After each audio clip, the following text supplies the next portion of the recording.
Good afternoon, everybody, and welcome to day 2 of webinar week.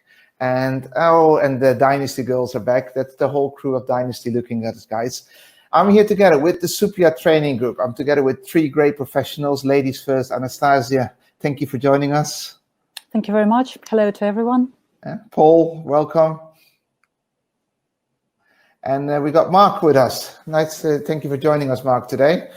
Today we're going to have a very interesting session again, but I always say that, and I mean it. It's like it's all about what we do. And today we're going to look at a topic together with Paul. Paul is the director at the Powerboat Training UK. Anastasia is the CEO and founder at ACREW Virtual Reality, VR, and Mark is the managing director at Orchid. And I'm here together with Joanna, and Joanna's on the other side, but like making sure that everything runs accordingly. So what are we doing today? What we're doing today is we're going to look at how to enhance standards through training on board and ashore. And I'm basically doing that together with the Superyacht Training Group. And the Superyacht Training Group is a collaboration of a specialist, but I don't want to. They prepared a really cool video introducing themselves. So I just want to play that. It's going to take a minute and a bit. We're going to mute ourselves and play the video, and then afterwards we'll be back for this whole presentation. But this is just to give you an idea. It's like, who is the Superyacht Training Group? So if everybody's muted, I'll start the video.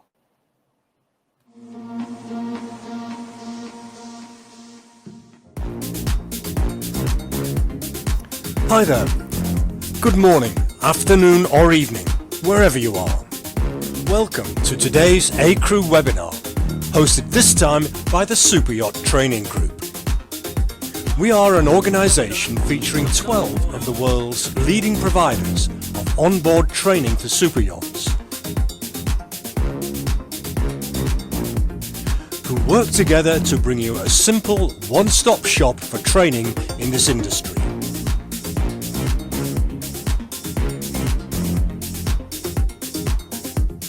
We provide a single point of contact for organisation of a comprehensive training programme.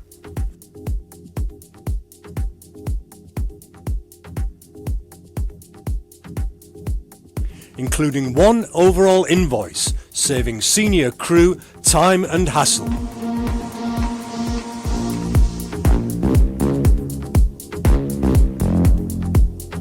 Whether you're a new build nearing completion, finishing a long refit, or fully operational, we are there for you. Today, we are going to look at 3 main themes. I'm going to talk about procedures evaluation and training with technology during these lockdown times. Paul is going to talk about helicopter routines for guests and crew. That's not the topic. That was last time's topic. So I'm going to cut it off. But again, everybody's been introduced. This is the Superyacht Training Group. And you guys want to add something to it? Anything that we need to say about it? No, make sure you unmute yourselves so that we can start talking again. And well, I'm going to let Paul lead the way, right? And Paul, your presentation is on. Here we go. Okay, good afternoon from the UK. My name is Paul Glatzel from Powerboat Training UK. We're basically an RWA training centre that's been training on super yachts since about 2007. Personal watercraft training, tender training, and providing in the UK things like STCW, basic safety courses for people. So as you can see on the screen, my session is about personal watercraft or jet ski licenses on super yachts. I'm going to ask Honor to change pages, so hopefully I remember to actually do this. And I would say if you've got questions, please do throw them in as we go. I'll leave a bit at the end for questions, and Honor will actually pick up on those if they come through the chat as well. So just moving on a page, if we actually look at what we're going to do, in terms of quick run through, background to the scheme, particularly what are the benefits to you, whether you're watching as an officer, crew, managing agent, or potentially even the owners of the yacht, how it all works, and then hints, tips, tricks of being an RWA training centre for personal watercraft. and then, as we say, questions. So moving on to the first slide, which is really there as a problem for me as much as anything. So the scheme for super yachts came about in 2007. So Professional Yachting Association in Antibes were in a conversation with Blue Water Yachting in Antibes and identified the problem that super yachts were having in terms of use of jet skis, particularly the fact that French and Spanish authorities were stopping jet skis, fining them, and causing no manner of problems for guests and crew, obviously, during charters. So there was a desire to actually put a scheme in place that addressed that, and the PYA went to the RYA, and the RYA took it on board. And the first yacht crew that went for that, and the first yacht that set up as an RYA training centre, were NY Kogo in Antibes, and we did the training for that, and then we wrote all the procedures manual for the yacht, and they became an RYA training centre in 2007. And there was a drive to push that from various sources. That, as I said, the French and Spanish authorities, charter contracts increasingly were looking for a very professional approach to everything that occurred on the yacht, but jet skis potentially being a higher risk area where you're involving the guests in the operation of pretty much close to a missile on some occasions. They wanted it, and it's really gone from strength to strength. So now there are somewhere in the region of 500 plus super yachts that are RYA training centres just for the jet ski operation. And my role in that is running the training centre, but I'm also an RYA super yacht inspector, so I go out and inspect the yachts for the RYA. So drilling down a bit more on it, we can sort of just move on to the next screen. So what are the benefits? Well, to sell this internally to managing agents, to bosses, to officers, there needs to be key benefits, and there really are some benefits, not always the ones that are really understood. So one of the key obvious ones is that in many countries, if you don't have the qualification, then you're going to get stopped, and there are some quite serious fines knocking around, potentially impounding of skis, and simply it's just going to create a poor guest experience and a whole lot of hassle for the yacht. But it goes beyond that. Increasingly, and we saw this in the early years of the scheme, NEBA charter contracts were requiring yachts to be RYA training centres. But if you actually start to drill down into the benefits, what does it create within the yacht? So, as we'll come on to in a moment, there's a structure that the yacht needs to adhere to. And what it does by going for this training centre status is create good practice and process. And there's no doubt that managing guests on personal watercraft is a challenging thing to do on a yacht. And I would argue it's one of the most dangerous things you do on a yacht, insofar as pretty much everything else is under the total control of the yacht personnel, whereas when you're into jet skis, you're putting someone on something that could do 70, potentially 80 miles an hour, and you're setting them away from the yacht. And as much as you try to control it, there's always a risk with that. What the scheme does is promote good practice from an instructional sense, so your crew are better at managing the teaching of those skills, and then the managing of giving those skills to the customer, and then the ongoing management of it after training. But also the procedures and processes that you put in place arguably go to protect you if something happens. And it's a sad way to have to look at it, but a lot of the time nowadays you need to look at what is the protection for you. And as an RYA training centre, if you follow the processes and procedures, you create an audit trail, you create your documentation, then if something does go amiss, then you've got something to give your solicitors to try and protect you, because there's nothing worse than potentially you being arrested in a foreign country to you and asked to justify why you were doing what you're doing. And the reality is, if someone died on a jet ski, they're going to come knocking on the door of the captain and the senior officers and the crew. And there was an instance a number of years ago in an RYA centre, completely unrelated to jet skiing, and I believe it was in Greece, where it was to do with a Hobie cat, and the Hobie cat went over, a girl died, and 3 of the staff were found guilty of manslaughter in a Greek court. And they then subsequently got off on appeal, and I'm not saying that's down to them being an RYA training centre at all, but the processes and procedures that they had in place undoubtedly helped them to prove their competence and they were running a safe operation. And the other thing that's easy to overlook is it improves the experience. I know it's challenging dealing in that environment with guests, and it varies yacht to yacht as to how that works. But if you can make it an enjoyable, fun process, and a lot of that comes through the structure you apply to it, it can be a better guest experience. Moving on the page, if you don't mind, Honor. Right, so how does it all work in terms of setting up? So basically, the process you need to go through to become an RWA training centre is you start off by applying to the RWA, and there's a form on the RWA website, and either you go straight to the RWA website and do that, or you come to someone like me and we manage that process for you. You then put an application in, and you may or may not have an RWA personal watercraft instructor on board already. A lot of yachts now do. In the early days, there were very few around. Now there are many hundreds of yachts who recruit staff who are already RWA personal watercraft instructors. So you need an RWA personal watercraft instructor. You only need one, but yachts as a guide, if you're 55, 60 metres, you'll probably have 3 or 4 of your deck crew trained up as instructors, and then try and keep that number up by repeat training each year out of seasons, because you're always going to have some degree of attrition from within the deck crew. So keeping that number up. And you can also train on board your own personal watercraft supervisors. So in the house at no cost, you can train people up to supervise the subsequent post-training use of PWs by guests. So there's a sort of a way to bolster up the qualified instructors. You need standard operating procedures. It's no different than the other sort of standard operating procedures you have. Yachts can write that themselves. A lot of yachts tend to outsource that, again, to organisations like us, and of which we're one of a number. And we produce those manuals, which are then totally in line with best practice and what the RWA expects to see. So you have instructors, you have your kit, and your kit is tenders and PWs, and those tenders need to carry a prescribed list of kit. There's no point trying to argue with the RWA as to what kit they should carry. It's pretty much akin to what your Solus craft would carry, so it's not onerous, but the MCA tell the RWA what the kit is, so the RWA don't have any latitude with that.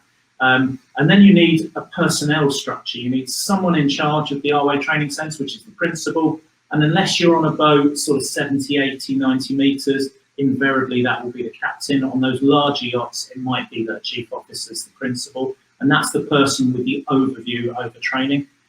You've then got the chief instructor who's in charge of all of his or her instructors, the instructors and the personal watercraft supervisors. So you've got your instructors, you've got your kit, you've done your standard operating procedures, you've applied to be a centre, and you get an inspection. So an RWA centre inspector like me, will come out and undertake that inspection. And we go through 2 things really, a tick list. Do you tick the boxes as required for recognition? And then also advice and guidance from the year's experience we've actually got. Some super yacht inspectors will have been in it from the start, others might be newer to it, so it will vary year on year as to what input you get from those inspectors. And it's a requirement each year that you have an inspection from an RWA inspector, but that can occur any time during the calendar year that you have recognition for, and that needs to go on year after year. Moving on, Honor, if that's okay. So just running through quickly, because I know time is key here and I want to make sure the others get in with their presentations. Some hints, tips and tricks. So I've been on probably about 300, 350 super yachts now, from 30 metres through to 160, 170 metres. And therefore just sharing some ideas with you. First off is yachts that are recognised already tend sometimes to do the recognition bit and then put that in a drawer and worry about it the next time that the inspector comes. PW operations on board are too dangerous for that, and there really needs to be someone that grabs it by the scruff of the neck, make sure you're following your procedures, because the worst thing you can do is have procedures in your SOPs that you're then not following. Because one of the other things I do is marine expert witness investigations, and there's nothing worse than going in post-incident, picking up a procedures manual and finding something that's not done, because even if it wasn't contributory to the incidents, the fact that it wasn't done is a cross where perhaps there should be a tick. The RWA produce things like ebooks. There's an RWA personal watercraft handbook that's got some really handy little graphics. You see there's one in the middle at the bottom of the page to do with hull rigs. The clever yachts with this go and take those images out, form their own little presentations, do laminated handouts, have maybe an iPad linked via Apple TV to a big TV in the area they're going to be talking to guests. Make it a very interactive, immersive experience as they're actually briefing guests. And by using pictures and mini videos, a lot of yachts now are actually starting to do some filming of the various aspects of using the jet ski. Then actually that can address some of the language issues that often always really occur on the yachts. The You see over to the right in the screen there, we've got a yacht and we've got 4 buoys. It's a requirement to put 4 buoys out for training. It's not a requirement post-training. But it's interesting, I've been on to quite a few yachts where I said, well, look, consider putting a course out post-training and get your guests going around that course. And the benefits of doing that are, one, it looks like there's some form of training, because you've got a tender, you've got a couple of skis going around that course in a very managed, structured way. So it might keep other boats away. B, it ties people down to a very tight geographical area around that course rather than zooming off into the distance. 3, they can actually have a better guest experience. I went onto a yacht in Palma, and I've mentioned this about 6 months before to the first officer, and he put this into play. And he said, we had the boss and the boss's son on, we put the course out, they spent the whole day going around that course, trying to get around the corners better, improving their time around the course. They said they'd have the best day on the yacht ever. I'm not saying it works for everyone, I'm not saying everybody would engage with it, but if you don't know, if you don't try, you don't know, and there are some material safety benefits. Keep all your documentation. What I suggest is each year after you've had your inspection, scan all of your documents, your daily risk assessments, the certificate list you have, and keep it on your servers. In 3 years' time, if God forbid you had an incident, that audit trail you could produce in court to show that you actually had good practice for the whole period of time. And as I said, apps and videos, doing little videos can really work. One yacht I went onto, they've got one of the crew to actually produce an app for jet ski operation on their yacht. They put it on all the iPads and all of the cabins, and at the initial briefing, they said for people to get up the iPad if they wanted to use jet skis, have a look at the videos, and it sets the expectations the yacht had in terms of safe jet ski operation. And it immediately flagged to the yacht they're going to have problems. If someone couldn't be bothered, then that's flagging an issue. And I think the final point I've made that's not on the screen is, and I'm going to put this quite crudely, basically the captain needs to have some balls in terms of managing jet ski operations. He or she needs to be prepared to say, we're stopping jet ski operations unless you do it in the way that I define. The yachts that do that make it so much easier for the crew to actually deliver great training and a great guest experience. The yachts that don't are just an accident waiting to happen, and that would be a real shame. So I'll keep quiet now. If there are any questions that Honour's aggregated as we've gone through, then please do say. Otherwise, you have contact details. Powerboat Training UK is easy to find on the web. Just throw some questions via email. Good. Thank you so much. That was interesting. I see a question popping in. Rod Edwards is saying, what's the training app called? Can we download? No, actually, it's a good question. I'd often think if I ever got time, I might actually build one. But no, they're built in-house. I think the easy way to do it, if I'm honest, is to just get one of your crew sitting on a jet ski and actually just film them on your iPhone. There's so many processing bits in there. You then actually just put one of those little videos on the desktop and you have video 1, video 2. That's the easy way to do it. Or alternatively, you could get someone either on board or professionally to actually put it into a little app. But no, there's no off-the-shelf app for it. Good. I'm seeing if there's any more questions coming in. I've got a personal question. I'm not sure whether I should ask that now. Yeah, please do one. Are you sure? Yeah. What happens? Like my son got his PB2 last summer. He's 15, but that training school is shut down because somehow they did something which is unallowed. Should he worry about his license being still valid? No, his license will still be valid. It was issued by a valid centre at that time. Okay. If he's in any doubt about that, he can email training@rya.org.uk. What he needs to ensure that certificate was registered on the RWA database. So it probably is worth him dropping an email to, or repeat it, training@rwa.org.uk. If he's got a phone, he can take a photocopy of the certificate, send it in and say, please can you confirm this has been registered on the RWA database. If it hasn't been, they'll just do it for him. So that will make sure that's totally sorted. So sorry, audience, for me to ask personal questions, but like this was my moment. This was my moment. Last.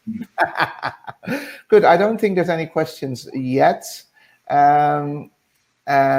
So let's make sure that we move on to the next, which means that Anastasia, if you want to turn on your video, how dare you, love, and I'm going to give you the big screen.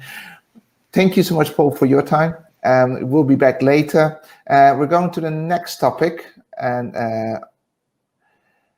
It's going to be the next topic, and that's don't forget, and Steve is saying that like the Superyacht Training Group can help you generate your in-house training video, which is true because that's what TED does, I believe. Anastasia, do you want me to start your presentation? Yes, please. Thank you.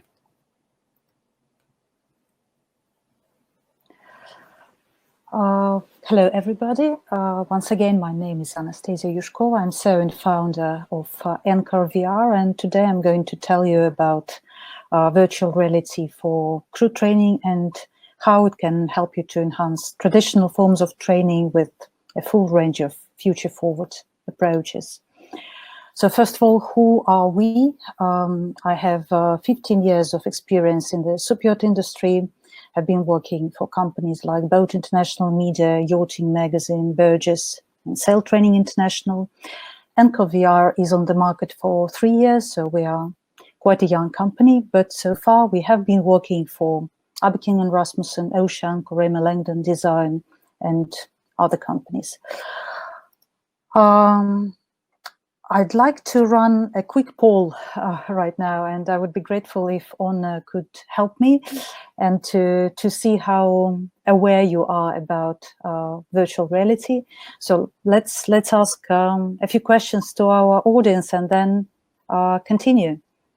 Good. I'm going to start the poll. First one is the question: are you familiar with immersive technology? It's in your chat, so please, guys, just press yes or no, and we're going to see what comes out. We're going to ask 3 or 4 questions. Yes, up 60%. Now, no at 33%. Oh, it's moving fast. You see that? Do you say Anastasia or Anastasia? What's best? Up to you. You, it could be 100 ways to pronounce my name. I know, that's why it's so complicated. Yeah. Okay, so yeah, it's still moving. It's still moving. There's still people, and there's still people getting there. So far, 66%, 60%. So I would say that like 60-40 people that know about it. Shall we end this poll and go to the next one? Oh, 50-50 we're getting to. Yeah? 50-50, 60-40. I think that's the bottom line answer. Almost so. Yeah. So, and if we, you want to go to the next question is, have you ever tried virtual or augmented reality?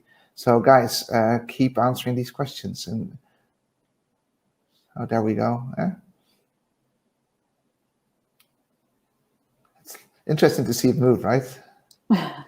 What do you think, what is normal? What would you expect the answers to this one? You know, every time it's a different balance. I think it's really good now, what we can see. So it's really 50-50, which is great for me. Yeah, I think 50-50 is the bottom baseline result, right? So, and then we're taking, those are the 2 ones. Oh, have you ever tried? No, we did that, right? So these are the 2 polls you wanted to ask, correct? Oh, no, did you like that experience? That's the next one that you that we're going to ask. So for everybody that's tried it, did you like that experience? So let's see. So of those 50% of people that have experienced it, how many of you liked the experience?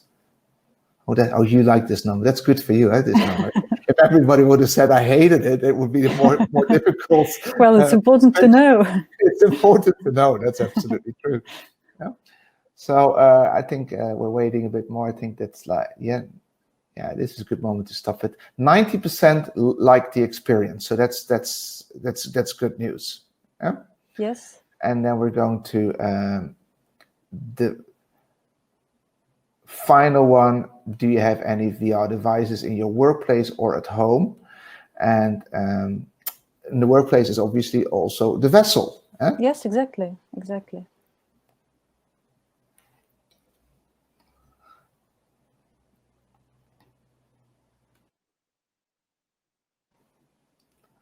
So that's moving pretty fast. This gives us a lot of intel, right, about how people look at. Yes, exactly. VR. Yeah. So I think this comes up to 70-30, 80-20. It's also a good result, I must say. Yeah, I was surprised that like the result is that 73% of you have a VR device in your workplace or at home, and I think that's like, it's a number that's higher than I expected. But like, good. Anything else you would like me to do as your virtual assistant? Thank you very much for your help, Orna. Let me move back to my presentation. So thank you very much for your answers. It's really great to have this feedback.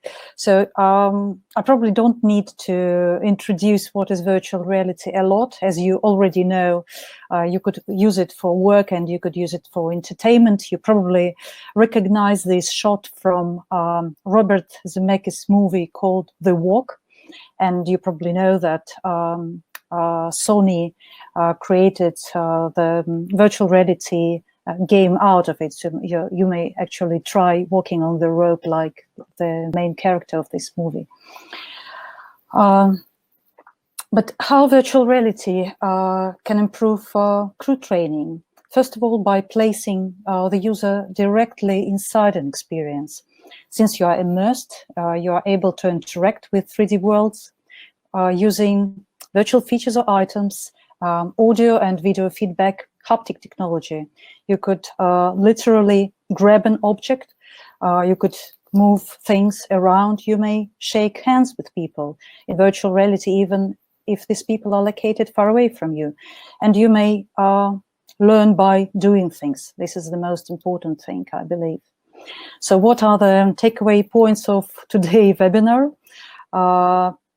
Here they are. Virtual reality is for adults, not just for gaming. It is affordable, not extremely expensive. It is comfortable. Head-mounted displays are not too heavy any longer. It is easy to use. If kids can do it, so can you. And virtual reality is for today, so you shouldn't wait for tomorrow. Everything is already on the market. Just try it. Who uses virtual reality training already?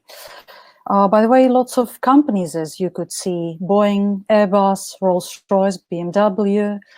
Yachting industry was a little bit more conservative, but as you may see on this picture, American Cup sailors are already training in virtual reality, and here's a picture of Ines Team UK. Here are some numbers. University of California in Los Angeles surgical training study shows that VR beats traditional training by 130%. KLM has trained 10,000 employees in VR. I hope my KLM colleague has joined us at this webinar. Walmart has trained 1 million employees in VR, quite a significant number. And global spending on virtual and augmented reality this year is forecasted by International Data Corporation as $18.8 billion, quite a significant number, and I think it will be much bigger by the end of this year as COVID-19 situation boosted the use of virtual reality across the world. And again, International Data Corporation predicted that by the year 2023, VR training will become the largest use case in terms of global spending. Okay. Can I just interrupt you for 1 second? Of course. Yeah, because I've got a question in the chat, and it's a good one because it's called, what does haptic mean? And I know what it means because it is it's a technology thing, but I think it's good. Caroline's asking, what does it mean? And I think it's good to explain before you move forward. Very good question. Thank you very much for it. It's probably, as you see, virtual reality is an immersive technology. So you could immerse as much as you wish into it, and you may do as many things as you wish. And haptic means that you may use your hands and use them like you do it in real life. So haptics give you feedback as your hands give you in the real world. And there are plenty of devices like virtual reality gloves that can give you any sort of feedback. For instance, you may take a drill in virtual reality and make a hole in the wall, and you may feel the movement of the drill. So as immersive as that. I hope I answered your question. Can I move on, Anna? Yes, please. Thank you. So 82% of companies implementing virtual reality indicate that benefits met or exceeded expectations. So speaking about virtual reality training in the yachting world, it's simply less risky to train in VR than doing it in the real world. And it could help with most difficult standard operating procedures like rescue boat launch, operating at height, defibrillator training, fire security training, mooring procedures, engine starting, and you name it. How does virtual reality reduce risk?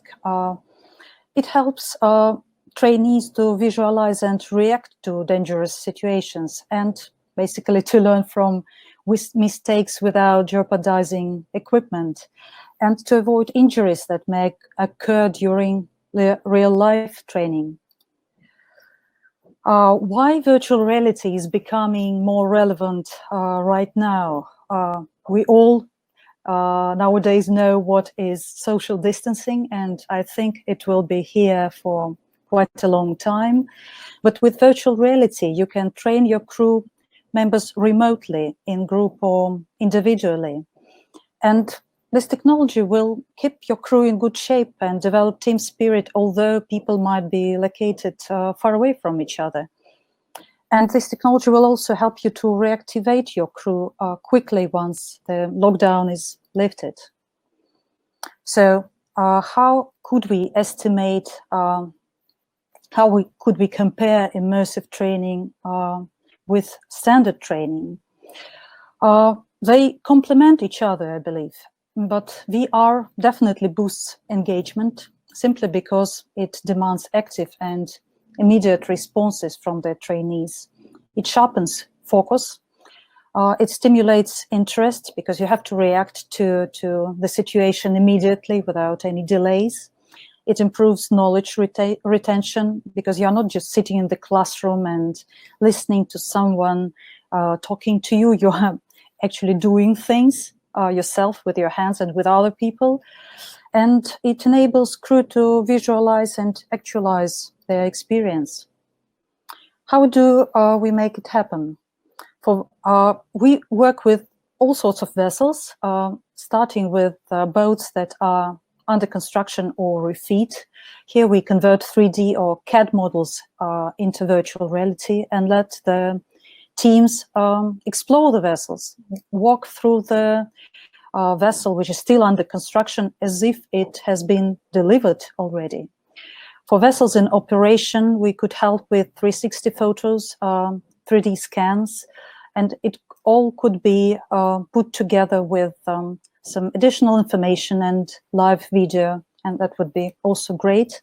And for all sorts of vessels, we could create immersive 3D content and arrange training on virtual reality network. What can be done in virtual reality? Crew can be familiar with a vessel at the very early stage and when the boat is in operation. Learn a particular sequence of actions step by step, slowly, and then speeding on. Interact with a virtual vessel, like open hatches. Construct and deconstruct the virtual environment. See layer by layer what is underneath. It's also very important to know your vessel. And feel the real physics, for instance, pull the rope or turn the valve. What sort of equipment is required to start virtual reality training? It's also very simple. It's PC or laptop computer, virtual reality headset, plus controllers, standard internet connection, and what I should add as well is good video card. Group meetings in VR, it's also a lot of fun. You could arrange your training as a group meeting in virtual reality, and it is an excellent alternative to just Zoom or Cisco meetings because it could be interactive. You could use a virtual object, put it on the table and move around it, interact with it, make it smaller or bigger, etc. So look at it if you are interested in group meetings in virtual reality. Speaking about a return on investment, let me tell you about the real-life case study from our business partner from KLM. So one of KLM's training courses in virtual reality included virtual lightning during landing. And they have trained up to 3,000 pilots. And were quite curious about feedback, but it didn't appear for quite some time. But suddenly they started to receive it from pilots, something like that. Like today, I actually experienced real lightning while landing, and I wasn't surprised or scared, as I had a feeling that I had experienced it before. So I think this is quite an important feedback, because it shows how simple thing can make pilot comfortable and actually save people's lives. Some conclusions. Don't risk expensive equipment in the hands of your young crew members. Train them in virtual reality first. Make standard operating procedures, update sessions fun for the crew. They would be grateful for it. And don't be the last one out. Be the first to implement virtual reality training and win the competition. Ona, I would be grateful if we can run another poll now. Yes, but first I want to ask a question. Do you mind? Can I turn the presentation off? Yes, of course. Go ahead. Mm-hmm. Yeah, and then I'm going to put you on big screen because you're more important than I am. But there's a question from Rod. What headsets do you support? I think that's a valid question. All sorts of headset, Rod. It doesn't matter what people use. We are able to work with anything. If you would like a really powerful, very immersive and highly realistic experience, we would recommend HTC Vive Pro. For virtual reality networks, perhaps the best solution is Oculus Rift S or something like that. We have been working with HP Reverb at Metz Amsterdam. So it doesn't matter what we can, it all depends on what kind of problem we are solving on board. So we should start from that, and then adjust ourselves and advise our clients what to use, what they should use, and what should help them the best. There's more questions. Shall I just go to questions? You want to do the poll first? Yeah. So this is a good question from Simon. He says, do you think AR, VR should replace practical touch training, or is it a tool step towards enhancing practical experience? So enhancing or replacing? I don't think anything should replace practical training. I think nothing could actually replace it. As I said before, virtual reality training could complement real life and practical training.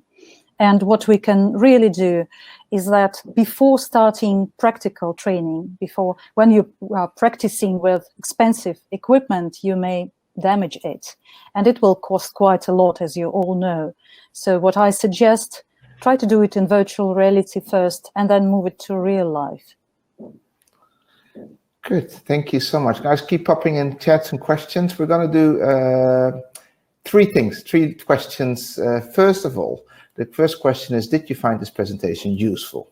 Let's see. Hopefully they'll be polite but honest. Thank you very much. It's a very direct question you asked there, right? Oh, that's well, 100% so far. So you want me to end the poll? You want me to wait for more answers? With 100%, it's not moving. It's staying at 100%. So I guess you scored a 10 out of 10 on that one. Well done. Very good. Well, good. Thank you for that lovely comment.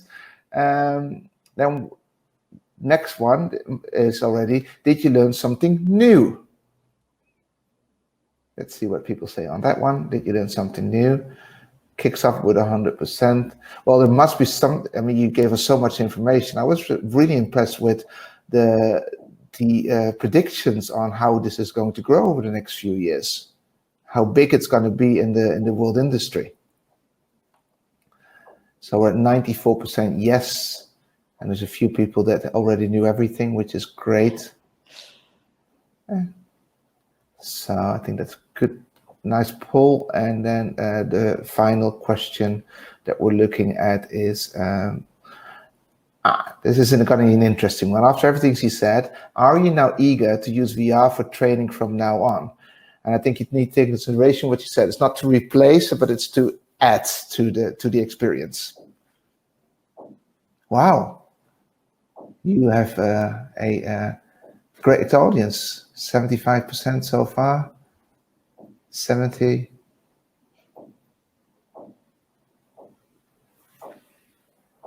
So it's moving between 70-75% of the people say yes. It's quite interesting to know why people think VR won't be helpful for their crews or for their vessels, but maybe it's a subject for another webinar or whatever. Maybe, yeah. If anybody wants to put something in the chat, especially people that said no to the last question. Yeah, that would be very interesting. That would be very kind, and we can touch back basically at the end of this session. Fantastic. I think we did everything you wanted to do, correct? Except a special offer for those who would like to try using virtual reality. Let me come back to the presentation, especially to my last slide, if I may. Yes, I'm putting you on. We have a special offer for those who already have all the equipment. Free trial of virtual prototyping software solution for a couple of weeks. It may help you to convert the 3D model of your boat, if you have it from your builder, into virtual reality in a matter of a couple of minutes. And then you may use it for training. We will tell you how to do it. It's very easy. It's probably 1 hour of training on Zoom or whatever, and you would be familiar how to use it and benefit from it. Just send us a quick email on our email address, which is info@anchorvr.com before the end of this week, and we would be happy to offer it to you. Thank you very much. Thank you. There's still more questions, so let's move back to those. Chris says, can you do multiplayer also on a vessel? Say it again, I can't see this. Multiplayer, if you can do multiplayer on a vessel with VR. Of course. Just send me a note on my email and I would be happy to discuss it with you. Okay. And Caroline says, she said no, because we don't feel it's so useful for interior crew. I think that's a good question. So what are the benefits for interior crew with VR training? Maybe it's nice to say something about that as a final word if you want to. Yes, my feeling is that when your crew is rotating, it definitely happens. You may just document your best practices, let's say in 360. I mean, how you dress your table, how you put things together in certain areas on board, just to make new crew members aware how to do it quickly and how it should look like. It's just all about sharing the knowledge and passing knowledge to other people. So this is just a quick idea about it. Yeah, but also for any safety drill, right? If you want to definitely. Remember when you want to do a safety drill, you can always do it in virtual reality. Eh? Yes, of course. Yeah, fantastic. Thank you very much. Thank you. Pleasure's all mine. Thank you so much. We're going up to the next one. So let's see if he is ready to go. Yes, he is. And we're gonna. But before we do, Paul, are you still there? Is Paul still with us? Yeah, I'm still here. Sorry. Yeah. That's there's one question for you, Paul, and I would like you to ask it. So if you can pop up your video for a second. And this is a question from a yacht saying, should a crew member check they're covered by the yacht insurance if they're the license holder to teach guests? Well, if the yacht is an RWA training centre, then it's required to be insured to be an RWA training centre for a minimum level of insurance of 3 million, which the yacht will be insured well above. the crew member should be covered by the yacht's insurance. There should never be personal liability on the part of the crew member. Good. Thank you so much for that answer. Much appreciated. Mark, welcome. You're the last speaker out of 3. I think this is absolutely a great session so far. And I'm pretty sure that you're going to end it with a blast. So you want me to start your presentation? You have to, I think you're still muted, Mark. Can you put on your audio? I have no audio from you. I have no audio. Oh, I'll just keep talking, guys, until we got audio back. I think.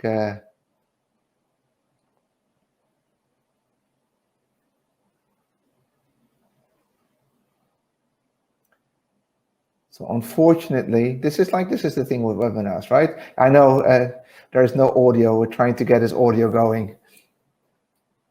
Yeah. So I'm just going back to the chats. We were aware of the lack of audio. No audio yet. Can you hear us? Not if you can hear me. You can hear us. Can we if you speak very slowly, maybe we can do lip reading. Why don't you pop out, Mark, and pop back in?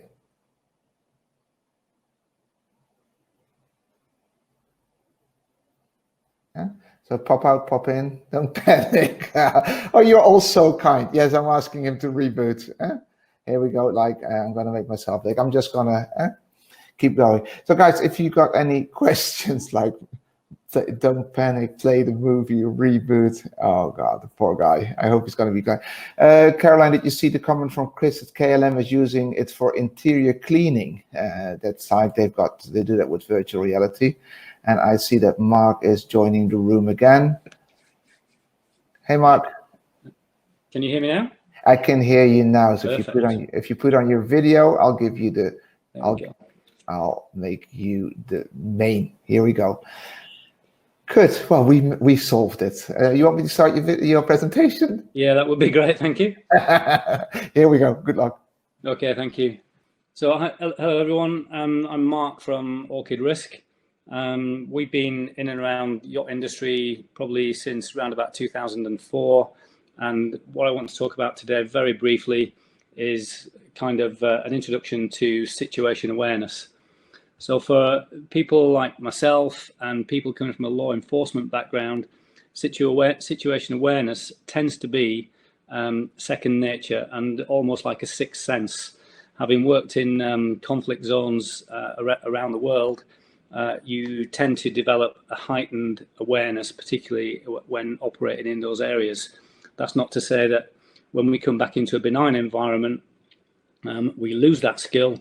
We keep that skill going, and that's what I really want to talk about today, so that people can increase their own situation awareness and potentially avoid any dodgy situations. Everybody, I think, has had a gut feeling at some point that something isn't right or something doesn't fit, and there's nothing wrong with going with that gut feeling, reporting it to a superior, and then acting on it accordingly. If your gut feeling is wrong, then there's nothing harmful in actually raising the point anyway. It can help you in work situations, it can help you when traveling, and it can also help you at home.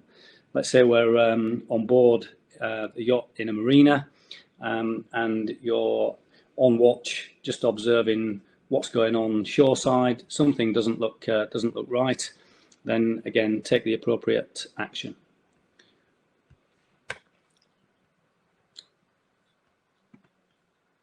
Trying to move on. It's not letting me. Okay. I'll help you. That's okay. That's okay. We're there. So everybody tends to operate in what you can see there as a yellow state. If you're operating or walking around in a white state, then you're pretty much disengaged from everything that's going on around you. So again, walking around with headphones on, usual distractions of mobile phones, text messages, emails. We're in a constant state of flux with messages coming in and acting on those messages. The yellow state, I would say, is what we tend to operate in most of the time. So the yellow state, if I relate it to driving, again, it's a slightly heightened awareness. You're aware of what's going on around you, traffic-wise, pedestrians on the road. Orange state, if something goes wrong, so again, if there's an accident in front of you or somebody steps out on a zebra crossing, your alert state tends to go up slightly. And a red state is when something quite catastrophic happens and you get that flight or flight syndrome.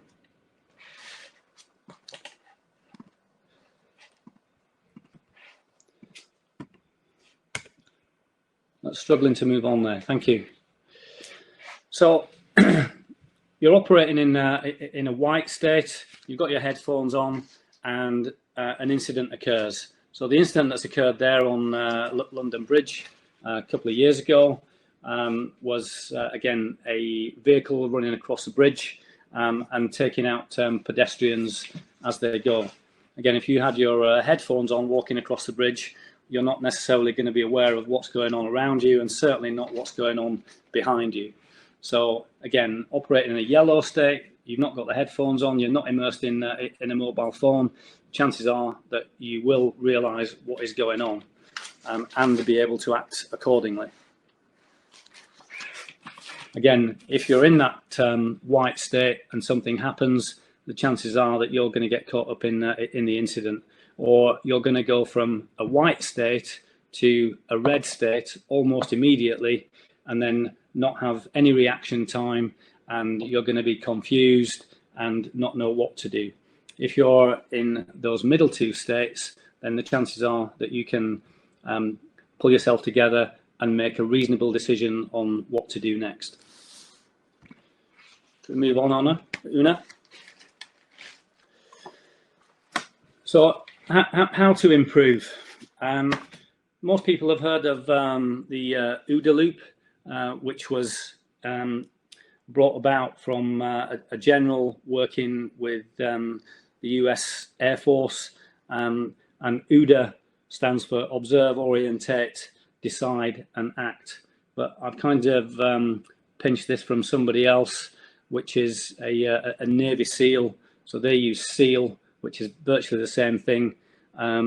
See it or sense it, sense what's going on, evaluate what it is that's going on, and by evaluating it, then you decide what kind of action you can take, and again, also learn from the process. Next slide on, please. So let's test your own observation skills. Not to write anything down, but if we observe the picture, which is now up on the slide, and take as much information from that picture as you possibly can in a relatively short space of time. For all of those of you who are not familiar, this is just a scene from Kingsman, quite a good movie if we've not seen it.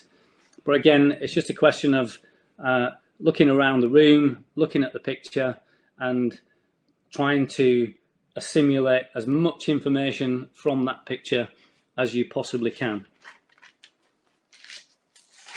Next slide. Okay, so maintain a good field of view, remove any headphones or remove any distractions. Don't get engrossed on a mobile phone, and that might well be, let's take an example of walking through a busy city centre. Again, try to be aware of what's going on in front of you, what's going on behind you, left and right, and mentally log any potential escape routes.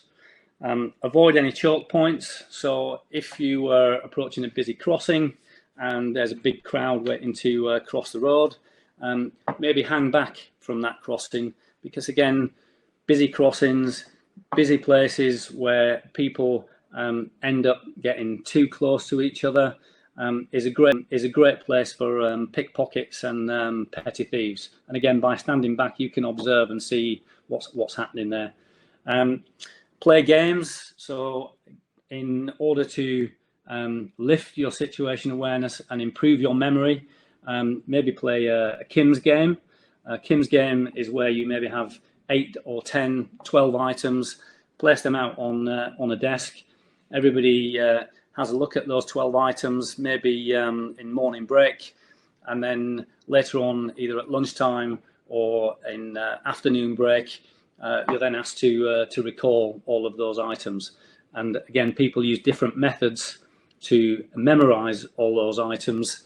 Some people like to tell themselves a really interesting story and insert each one of those items, which again helps improve the memory.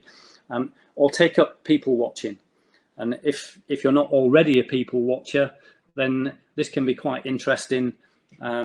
Observing people's body language, try to predict what people are going to do next. Who are they? What are they? Try and build up a mental picture of the people who are around you. Again, if you're walking through town with another crew member, again, just test each other as you're walking through town, maybe pass a cafe, say, did you see those people sat at the table, on the end table in the cafe? How many people were there? What was the person on the left wearing? What was the person on the right wearing? That kind of thing. Next slide, please. Again, take care of yourself. I'm talking really about increasing your mental awareness, reducing or avoiding alcohol. I like a drink as much as the next person. But again, if you're having a crew party or you're having a get together, try and nominate one person to stay fairly compass, so that again, if there is an incident, at least there is somebody there who can take charge and make rational decisions. Get enough sleep.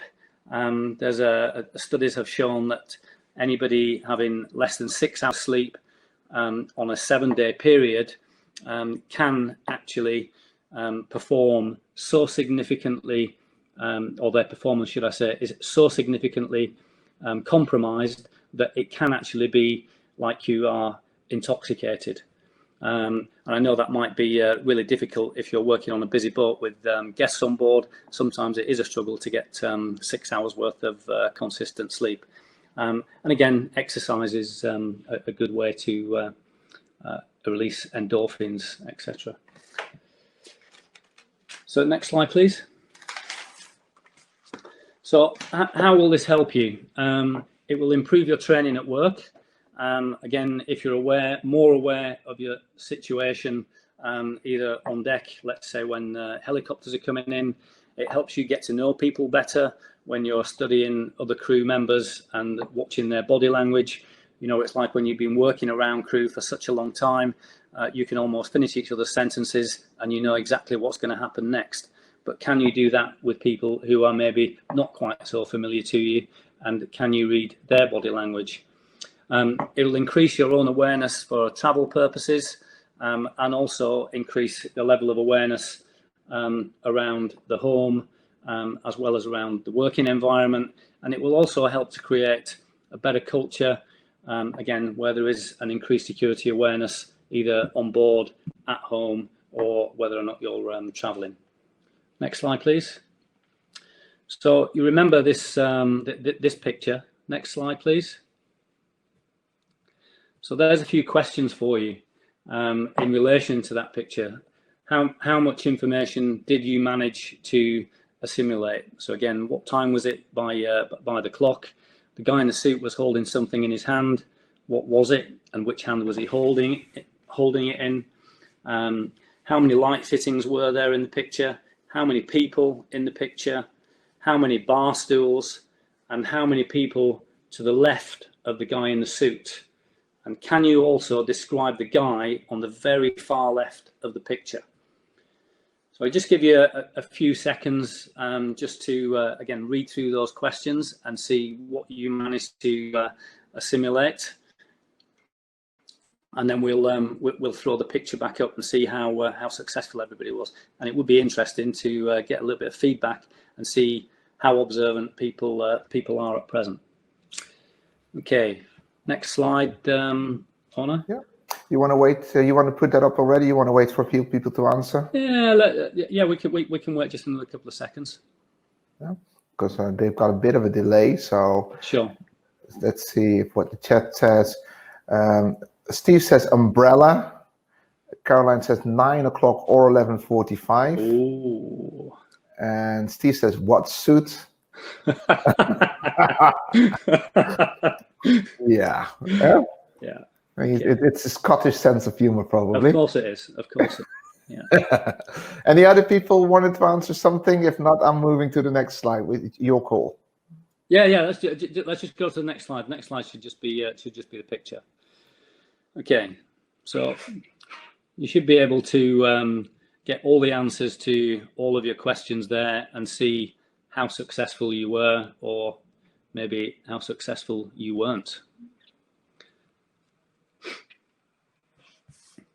So I'm sure that people didn't manage to answer all of those questions, but again, it would be interesting to see how successful people were. Again, just join the chat and let us know.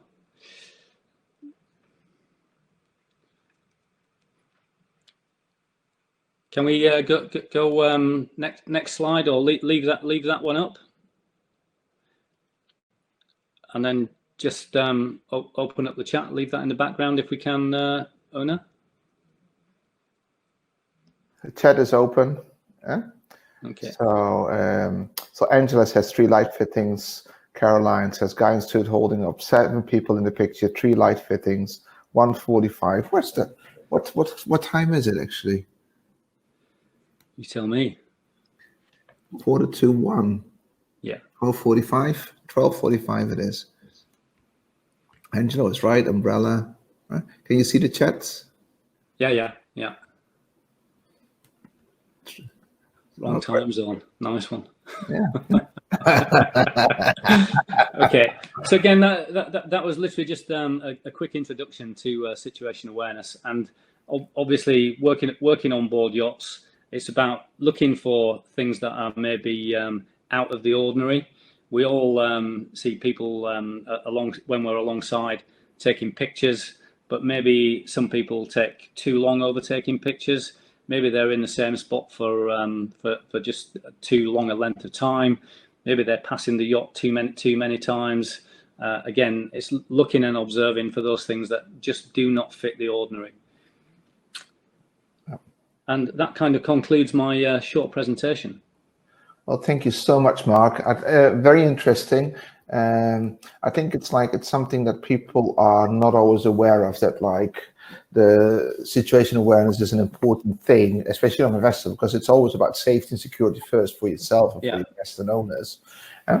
So, guys, this is was the presentation of the Superyacht Training Group for today. I think we had some 3 great introductions to what is possible, VR, becoming your own REA center, but also what you can do on board to train in situational awareness. What can you do yourselves to make sure that that everyone is aware, both for safety issues, but also for team binding and working together. So if anybody's got any questions, please put them in there. In the meantime, I would really like to thank the 3 of you for preparing all these presentations, for spending the time, and for sharing your knowledge. I think webinars are great, but I'm so looking forward to physical events again, and I hope that you guys will be joining us then in one of our physical events at a certain point to do more of these. And Anastasia, I hope you'll bring some VR kit with you so that we can. And maybe, and as we've seen from Caroline, it's good to also look at the departments that are less regular for VR, like the interior, but okay, what can we do? So I think there's a lot of options there. And Paul, well, I would say bring some jet skis. So good. Steve is thanking us, Angela is thanking us, Chris is thanking us, Paul, everybody's saying thank you, great presentations. I would like to thank everybody for joining in. Again, this webinar is recorded, so we'll put it on the website as soon as we're ready. Guys, do you mind if we put your presentations with it? with them, so we can have a look back, and also your contact details are on there, so I think that would work. So we'll put the presentations and the video on.